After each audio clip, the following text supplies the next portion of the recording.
Do you know something about Gemma?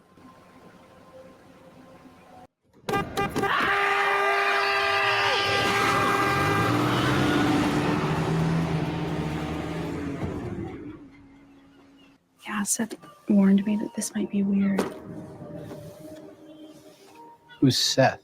That's right, Dylan. Who is Seth? Who really is Harmony Cobell, and what do we know about Natalie? This was definitely a who's who type of episode that showed us these upper management characters outside of Lumen. Hello to all the innies and outies out there, and welcome to my deep dive breakdown and review of Severance Season 2, Episode 3. We are back to seeing what both our outies and innies are doing as we learn some new information about the goats and Mark wants to see his wife. With all that said, Ms. Wong has granted me some time to discuss this episode with you all. Spoilers ahead. We open this episode with finding Cobell being awoken by a truck that's passing her by as we see that she slept in her car overnight. Now we see her give a look over towards her passenger side that isn't shown at first as she puts in a cassette of Love Spreads, a popular song in the 90s by the British rock band The Stone Roses. Now this may be a song that has a deeper meaning to Cobell and might come back up later this season as we watch her drive away. Now this song, The Love Spreads lyrics are said to be viewed as a song that challenges the traditional views of Jesus. Looking more into this song, I actually found out that it was inspired by Rosalind Miles' 1988 book, The Woman's History of the World. Now, this particular book explored the roles of women, their representation, and their power throughout history. Now, knowing all that, the song could be a favorite of Cobell's or the show just playing it because it's a favorite of the creators, but let's consider this. Taking into account what Cobell has said about her mother in Season 1 being referred to as an atheist and a Catholic, and connecting this to that song and the history behind the song makes me think that Love Spreads has a deeper meaning or a deeper connection to Cobell herself or even her mother in some way. We cut to Mark getting ready for work as he looks at a picture of Gemma before leaving as he puts on a watch and sets his sights on a mission to sending a message to his innie. We see the sense of urgency he has as he arrives at work and sets his watch on a timer and runs inside. Now Mark arrives to his locker, which took him a minute and 42 seconds, and he begins counting from 1, and in total from his car to the inside of the elevator, it took 2 minutes and 18 seconds before the switch happened. Now we'll later learn the purpose of this side project that he's doing later in this episode. Now back at work with the innies, we see that Mark has printed out missing flyers of Miss Casey, as Mark and Helly will go to find the goat man and the other possible goat people. Now Mark tasks Dylan to look into the other departments that may use the break room to get some information, but we see that Dylan doesn't sound all that interested in participating right now. Now as we'll see later, it's safe to assume that Dylan doesn't want to risk losing his job and possible future visitations from his Audie's family that Milchick told him to keep a secret. Now we see that Irv is tasked with dropping off the flyers to the ODN department, which would be his first time there since Bert's retirement party. Now at this point, we've discussed the Helena is Helly theory many times on the channel so far, but taking a look at this interaction with her and Irv, we see her acknowledging how important his return to ODN is and briefly holds his hand and tells him that they've got him. First off, I think this is the second time Irv has noticed something off about her. First one being the gardener story that she told in episode 1, and now this. Just take a look at the way he looks at her. I just have a feeling that Irv's going to be the one to call Helena out for not being Helly eventually sometime this season. Now, I don't ever recall Helly being this kind, but definitely know we haven't seen this level of compassion from Helena on the outside. But again, I'm in the camp that this is Helena, and showing this level of empathy makes me think that she's trying a little bit too hard to pretending to be Helly. Now, I've seen the comments addressing the issue that how would Helena know how to act like Helly? Well, to me, Helena has already shown us that she's watched Helly before, and I wouldn't put it past her if she's seen more footage on Helly and has studied the differences between them. Now back to that idea of Helena really putting in the work and studying the footage of how Helly carries herself. I may be thinking too much into this, but this moment of her and Mark walking, I think about the long tracking shot of Helena walking to speak to Cobell in last week's episode, and looking at this particular walk, there's definitely some similarities in the walk, which again just makes me think that this is Helena. But anyways, we see her and Mark discussing what happens if Mark finds Miss Casey, and what if she happens to be in a goat cage. As Mark tells her that if he finds her, he'll take her out and take her to the south stairwell, and his ally will know what to do from there. Now she reassures Mark that she's all in on his plan, and here's where things get a little bit awkward and definitely gives me the confirmation that I needed. Now they take a moment to look at each other, and clearly Mark wants to kiss her, but he doesn't make the first move, and that's because between the two, Helly is more of the assertive one in the relationship. She takes more of the lead. But this time, this isn't Helly, this is Helena, and she doesn't go for the kiss like Helly would have, like we saw her do in the finale, which again shows me it's Helena because she lacks the assertiveness, but also lacks maybe the sexual assertiveness of Helly R. Remembering that look that Helena gave on the monitor when she saw them two kissing in last week's episode, to me it was almost like a look of shame or awkwardness because I don't believe Helena has much time in her day-to-day life to share these type of intimate moments. Again, as someone that's watched season 1 multiple times, the whole vibe is just completely off and I can just tell it isn't Helly R to me at this point in the season. Now we see Mr. Milchick arriving to work to find the balloons he gave Mark still floating in the hallway and he's clearly upset. I discussed this in my most recent theory video and I feel like he's feeling very underappreciated by his innies even after attempting to give them a much better experience at work. As we watch him head into his office to find Natalie there with the board on the line. As they say their hellos, the board says, "The board austerely desires for you to feel connected to Lumen's history. To that end." Now, the board gives him these paintings to help him see himself in their founder, Kier. Now, I'm a film nerd and I get a big thrill by the incredible filmmaking techniques that they use in this show, and I love this shot of Natalie who's slowly, borderline creepily walking around Milchick smiling as he opens his gift. Taking a look at these paintings showcasing Milchick as Kier during his whole cycle of life. We have Kier Egan portrait of himself at an older age. We have the youthful convalescence of Kier, remembering that he was ill as a child because of his parents having a close biological relationship. And we also have Kier inviting you to drink of his water, remembering this once hung above one of the water fountains on the severed floor. Natalie observes Milchick's reactions and shares that she also received a similar gift given to her in her current position, and she found it extremely moving. As Milchick says that he's grateful, but there's a hesitation there and this very interesting moment between these two characters. There is definitely some subtext in this look. Again, big movie nerd here, I got some 2017 Get Out vibes by the way he looked at Natalie, but her reaction in this particular moment reminded me of this very scene. Now, I don't believe Natalie is severed, but I do feel like she's under some type of control by the board and the company. That look she gave Milchick to me made me feel like she really wanted to be honest about how she felt about those paintings and seeing herself in Kier, but she couldn't or wouldn't because of her position. Now, I also got the vibes that Milchick wasn't thrilled to have him being a Kier in those paintings because it implies that he's being replaced as Kier and they don't see him as an individual. The whole idea of the severed program is one removing oneself to work for this company. This moment by him goes back to how upset he was seeing Cobell's name on the computer screen in episode 1. He doesn't feel seen within the company. This to me is so interesting because I was just talking about wanting to explore more of Milchick this season, and it's interesting because if you noticed, he's called Seth more times in this episode than ever before,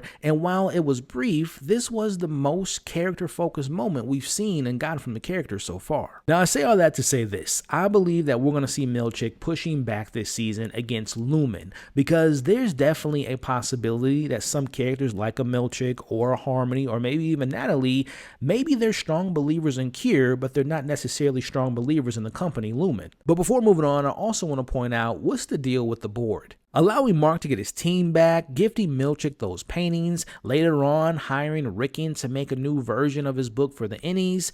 Has there been a shift in the board? Did MDR really make a difference? Now back at MDR, we see Dylan's at work and he has a little bit of ways to go to completing his file, as we see Irv shares with him that he's recreated his Audi's paintings. Now, Irv wants Dylan to tag along with him to go look for the hallways from his paintings. But yet again, Dylan refuses to tag along and he appears to explain why he's staying behind to work, but in comes Mrs. Wong. Now, Irv proudly shows off his hall pass and walks past her as Miss Wong switches her more serious look into a smile and invites Dylan to accompany her. Now back with Cobell, we see that she's 238 miles away from Salt's Neck as we get the reveal that the shot of her from earlier looking at the passenger seat was her looking at the breathing tubes worn by Charlotte Cobell from the Kier Shrine back from season 1. Now I take it that she's headed back to where she's from or was raised or lived at some point in her life, but she puts the car in reverse and she heads back to Kier. Now like many of you, I believe that Charlotte was Harmony's mother or at the very least a relative. Now, I've seen and heard the theory that maybe her mother died and Kier may have had a hand in her death. Maybe she was on a medication by Kier that killed her. Now, the theory has it that Harmony has been secretly working her way up the company and hopes to get into a position to where she can spill the beans on all of Kier or Lumen's dirty laundry and get her revenge, but when she got fired, it ended her plans, which further explains her crashing out and destroying her belongings after. Which could explain her turning her car around. Her looking at those tubes could be a constant reminder to her to not to give up on her solo mission of taking down Lumen or getting her revenge, or to find a way to cure or bring back Charlotte as a part of the Cold Harbor project, which we later find out was Cobell who started it. Now back with Mark and Helena, again proving that this is Helena, we see them arriving and she asks Mark if this is it, meaning that she didn't know if this was the location because it's her first time here. As they arrive to where they officially found the mysterious goat man from last season, but this time around the room's empty, but they find a goat-sized door entrance into a long hallway as we see Mark and Helena go down the poopy brown brick road. Again, notice the hesitancy from Helena. If this was Helly, she would have been excited to be on this mission, to go on this journey, to figuring out what's going on with the goats,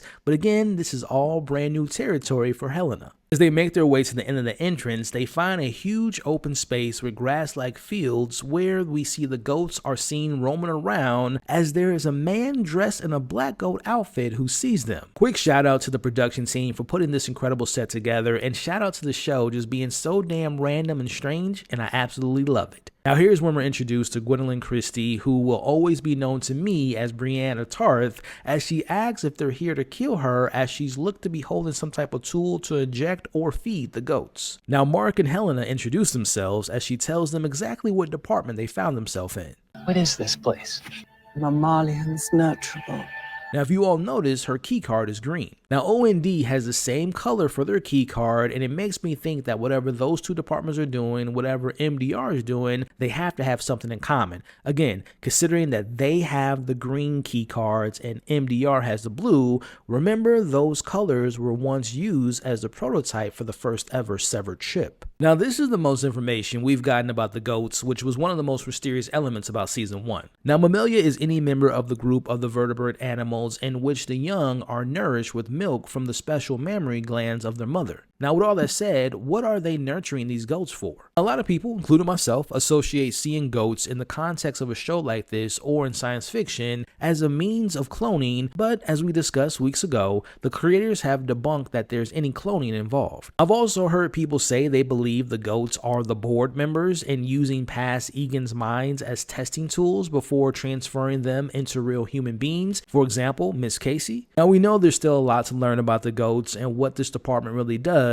but based on what we've seen, I'm in the camp that these goats are being used as testing subjects for the Severance chip, and MDR are refining those chips and are shipping them out to the outside world. Now, they show her a picture of Miss Casey and mention wellness, but she informs them that her department wasn't aware of the wellness department because they don't abide by those standards of health and wellness. Now, it's time for them to leave, but Mark refuses and wants her to answer if she's seen Miss Casey, but she takes this as a threat and rings the goat bell and calls for reinforcements, which is basically the rest of the department. As we see the workers look very dirty and also very tired and angry. Now, Helena starts to show the others the photo, but Gwendolyn tries to stop her, but this leads to Mark making a speech about if they allow for this to continue to happen, what's stopping Lumen from taking one of them and nobody questioning them. Now, eventually she reveals that Miss Casey did indeed visit them, and as usual, she was kind and gentle, and the one dressed as a goat says that she meant a great deal to him,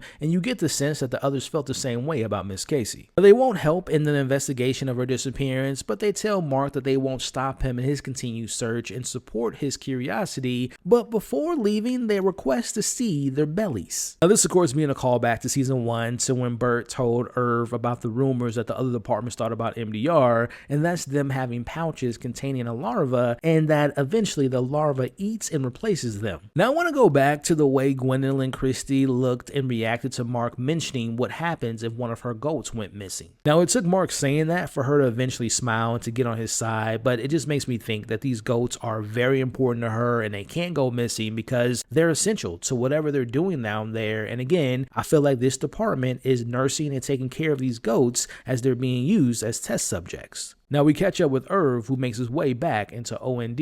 Now as he walks in, we hear the theme music we would hear play whenever Irv and Bert were together as he looks over to the courtship of Kier and Imogen, remembering the times that he and Bert first courted each other. Now Felicia is surprised and happy to see Irv and even gives him a hug. We see them sharing a laugh and talking about Bert and how fearless of a man he was, as she shares the one time she saw Bert afraid in the 6 years of them working together was the one time that it took Bert 2 hours to fix his hair before visiting Irv. Irv shows off his drawings of Bert, but as she turns the pages, she comes across his drawing of the mysterious testing floor elevator. She tells him that they would send a lot of shipments there and they would go themselves, but now they send some guy, as Irv questions if she remembers where it is. Okay, a lot to discuss about this scene, and this may be a topic for a future video, but first off, she calls it the export halls. Now, we have seen it twice in the show so far. We saw it obviously once with Miss Casey, and now we see it within the opening credits. Now, we now know this is not only the way to the testing floor, but also to export things, which we know that OND observes and preserves a lot of different random things. Now, the second thing that stood out to me in that conversation was who exactly was some guy? Could it be the mystery man from episode 1 who was watching Mark at the start of the episode? Or could it be a new character that we haven't met yet? Or could it be Mr. Drummond? Now catching up with Dylan, who's with Miss Wong, as he's nervous and tries to make small talk with her about her being a kid, and even asks if she's being forced to work at Lumen as they arrive to the security room. Now we've seen just how quickly Lumen can make something change or disappear, as in less than a week there's no more security room, but instead he opens the door and we hear the sounds of a beach and seagulls and waves. Well, it looks like Mr. Milchick wasn't lying about one thing from episode 1, as we see that Dylan is getting rewarded for his good behavior and his good output as he sees his Audi and his wife Gretchen G on the screen, but as he turns around she's actually here, and like I mentioned last week, it's being played by the incredible Merritt Weaver. Now we see that Gretchen is really caught off guard, that he doesn't know who she is, and she remembers that Milchick, or as she calls him, Seth, which we know Dylan's only known him as Milchick, as he questions who exactly that is, as we see that Mrs. Wong is clearly watching and listening, as she reminds them to refrain from sharing sensitive information. Gretchen lets him know that they have 3 kids together and that Audi Dylan has trouble keeping jobs, as Dylan responds by saying, He dumb? No. He a dick? No.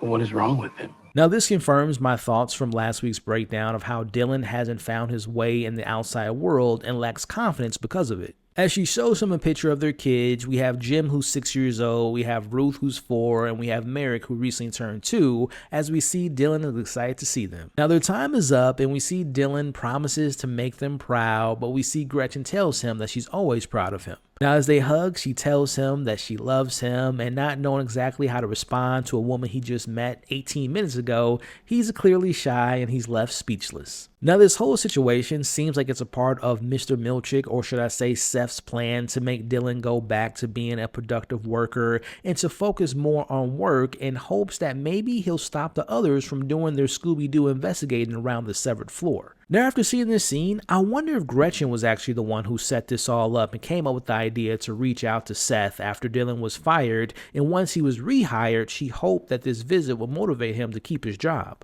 Either way, the pressure is on any Dylan to not lose his job because what his Audi has experienced, but also he doesn't want to disappoint his Innie's family, or more or less, he doesn't want to let his family down as well. But one more thing I want to mention about this scene, whether it is Seth's idea or Gretchen's idea, what if she actually falls in love with like this version of Dylan, or what if his Innie falls in love with her? Which brings me to this very question. If an Audi's partner engaged in sexual relations or fell in love with the Innie, would you all consider that to be an affair? Now back to the outside world, it's now nighttime and we cut to seeing Dylan's family. Now as Gretchen heads out to work, it looks like she's wearing some type of security guard outfit, or she may be a police officer, but you'll also notice on the table there are several pineapples on it, which makes me wonder if this was one of the packages from Seth when he rehired Dylan, and then maybe there's more pineapples after he got rewarded for his good output and his good behavior. Now this is a set of characters I would not have imagined sharing any screen time together, as we cut to seeing Natalie, whose last name is Kaylin by the way, as her and Rickon are discussing his book as Devin arrives home to find her. Now she's here because of his book being found on the severed floor, and the result of his work have left profound impact on the Lumen employees. Now Lumen wants to hire him to potentially make a new version of the book that would be made exclusively for the innies to read. Now, was it me, or was Natalie flirting with Rickon, or was he flirting with her, or he was really leaning into the fact that not just Lumen, but we saw Natalie took interest in him by complimenting him while discussing his profound work? But again, seriously, going back to earlier, this episode sharing more information on the management of Lumen, learning Natalie's last name, and seeing her outside of Lumen's building is so interesting to me, and I'm excited to hopefully see more. Now we cut to Devin and Mark as she's helping Mark make his side project, which is to get a message to his innie with answering who he was referring to by who is alive. Now we see Milchick finishing up his day at work as he leaves and looks over the paintings that was given to him earlier as we watch him covering them up, and he hides them in a supply closet where nobody can find them, again showing that he wasn't a fan of the idea behind the paintings of him being cured. Now going back to his computer screen, we see that he's in the management control panel and it shows 4 listings. Now my best guess is that these 4 listings are the MDR logs showing their progress on their individual files. Now the next screen shows the administration control panel listing 1 user, and I would think that this is him checking in on Mark's progress on the project Cold Harbor. Speaking of Mark, we cut back to him, who, by the way, where exactly was Mark? Is there any significance to this particular location? Now you all notice there's a bridge here and there's this shed or a cabin. I wonder if it's near a body of water. Could this be close to the tree Gemma's accident occurred? Now we watch as Mark is testing his work to see how long the projection of the words can stay in his head with the use of a UV light to send the message to his innie. Now we cut to seeing Helena, who's leaving work, and we see Cobell is waiting for her outside. Cobell tells her that if she is to return, that they must accommodate her needs, and that includes her being the manager of the MDR department again. So close to completing Cold Harbor.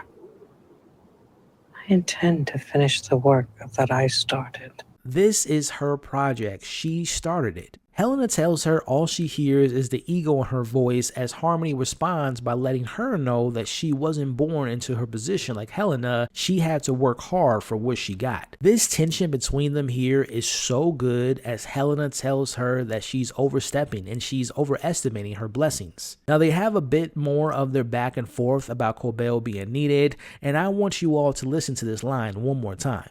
We didn't have to ask you back. You didn't have a choice. You didn't have a choice makes me think that Harmony has leverage over Lumen. Now we see Helena making a call to Natalie to set up a conversation with them, with the board being on the line to get her old job back. Her saying that she started it really lines up with the theory that her mother, if that's who Charlotte really is to her, was killed by Lumen, and Cobell knows this and could reveal what happened to the public, but keeps this card for a rainy day. Or the theory that I've heard is that maybe Harmony is a child of an Egan, but a child that was born in an affair and wasn't publicly named after the Egan. Now to me it appears that Charlotte and Gemma have a lot of connections, and Cold Harbor may be a project that first started with Charlotte. And this project could be a way to bringing back someone who's dead or in a comatose state, and Lumen sees this as a potential to bringing back Kira Egan. Maybe that chip that Cobell put around her neck in season 1 was maybe a working prototype for Charlotte, and MDR is redefining those numbers to represent what it takes to become a human again. Now this is where things get really interesting, because as they're walking back into the building, we see Cobell stops and she looks at Helena's driver and immediately feels something is off, and she goes back into her car and she leaves. Now initially my first thought about this scene took me back to one of my all-time favorite films in Goodfellas, and this reminded me so much of the scene with Jimmy trying to convince Karen to get the dresses right around the corner. Right on there, right on the corner. Yeah, it's over there, right there. I felt like Harmony thought that this was a setup, and Helena or her driver was going to do, in the terms of the mafia, she was going to get whacked. But I want to go back to this look that Harmony gave Helena's driver. Now you notice the driver came into the frame more, and the focus was more on him and not Helena. Now, I could be reading this wrong, but I felt like they knew each other. Like she knew him or they knew each other at one point, but he no longer remembers due to Lumen. Did Did you all have a similar feeling when she was reacting to him? Am I reading it wrong? Maybe they're old friends, maybe old lovers, or maybe they're relatives. Now after Harmony left, is she officially done with Lumen, or will she find another way back within the company without Helena's approval? It'll be interesting to see Cobell maybe helping out the crew in the outside world. Either way, I love that scene, and like I said last week, I really enjoy seeing these two together on screen, and this is 2 for 2 in my eyes as far as the scenes they share together, and I hope that we get to see more. Now back with Mark, who's continuing his little project, he's caught by surprise with Rogabi in front of his car as she pokes fun of the logic in his idea. Which, by the way, how did she know where Mark was? I wonder if she's able to track where he is due to the chip in his head. As she tells him that there's an easier way to get a message over to his innie, and she knows all about the OTC incident. She tells him the moment we've all been waiting for. Did you tell her your wife is alive at Lumen? Who told you that? Now, I'm not speaking hyperbole or BS, but when this scene took place and she said what she said and the way we see Mark react, I got literal chills down my spine during this moment. Like, honestly, I almost got teary-eyed because this moment from Mark, hearing that she's alive, was perfectly executed, and the acting by Adam Scott was perfect. Now, we see that Mark can't believe what he just heard as he leaves the car to get some fresh air. He's stumbling outside. He just can't believe that she didn't tell him this when they first met in person, but she reminds him that they got interrupted last time because of Grainer. Now, she offers to perform the reintegration process on him, which she tells him that it's much better now and is not as bad as what happened to Petey. As she explains what it'll be like with a version of Mark that loves her with a version of you that you can, and he stops her from finishing her sentence and he just says yes. Which makes me think, what was her last sentence going to be? Is there going to be some major setback from Mark and him not fully himself after this process? As we end this episode back at Mark's place, as Rogabi sets up the process with the best equipment to her disposal in his basement. Seeing this visual of Mark having to go downstairs to me is almost mirroring him going to Lumen in the elevator to his innie going to work, but this time around, they're going to be one and the same. The monitors differentiate the 5 brainwave frequencies of the innie and outie. Delta, theta, alpha, beta, gamma. 1 frequency, 2 waves per oscilloscope. Waves aren't in sync. Not yet, anyway.